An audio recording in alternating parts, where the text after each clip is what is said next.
যে আপনাকে একটু যদি বলতেন। পড়েনি, মিষ্টি দুষ্টু গল্প তো অনেক আছে। আমি ক্লাসে গেলে পরে আমাকে ক্রাশ ম্যাম হিসেবে ডাকে সবাই। আমাকে অনেক আমার পোস্টে নিচে কমেন্টস দেখবেন যে ক্রাশ ম্যাম হিসেবে আমাকে লিখে রেখে দিয়েছে ওখানে গেলে পরে। শুধু ছেলেরা না, মেয়েরাও এরকম আছে। আমার একটা খুব সুইট স্টুডেন্ট ছিল, আমি ওটারও একটা স্টোরি বলে দিই। একটা মেয়ে ছিল, সবসময় ফার্স্ট বেঞ্চে বসতো, আমার সাথে অনেক ভালো রিলেশন ছিল। প্রত্যেকদিন আমার জন্য ফুল আনতো, নয়তো চকলেট আনতো।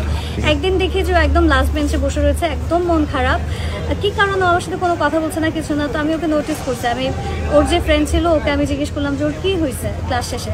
তো আমাকে বললো যে ম্যাম ওর আজকে সকাল থেকে মন খারাপ, ও অনেক কান্না করেছে। আমি জিজ্ঞেস করলাম কেন? কারণ ও স্বপ্নে দেখেছিল যে আমি ওকে অনেক বকা দিয়েছি। এই স্বপ্নে দেখেছে যে আমি ওকে বকা দিয়েছি বলে মন খারাপ করে সারা ক্লাসে কান্নাকাটি করেছে। সো এই টাইপের ফিলিংস ওরা আমার সাথে মানে কানেক্টেড। আমার কাছে জিনিসটা ইম্যাচিউর হলো, অনেক ইনোসেন্ট হলো, অনেক কিউট লেগেছে ব্যাপারটা। So I love my students that.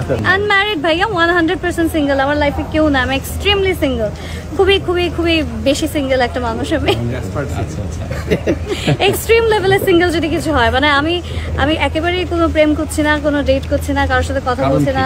যে আপনি জিজ্ঞেস করছেন যে আমি অন্যরকম নাকি যোগ্যতা নাই, আমার আসলে যোগ্যতা নাই ভাইয়া। আমি এখনকার যে জেনজির জামানার যে প্রেমের ব্যাখ্যাটা আছে সেই টাইপের প্রেম করার যোগ্যতা আমার নাই। আমি 90s কিড।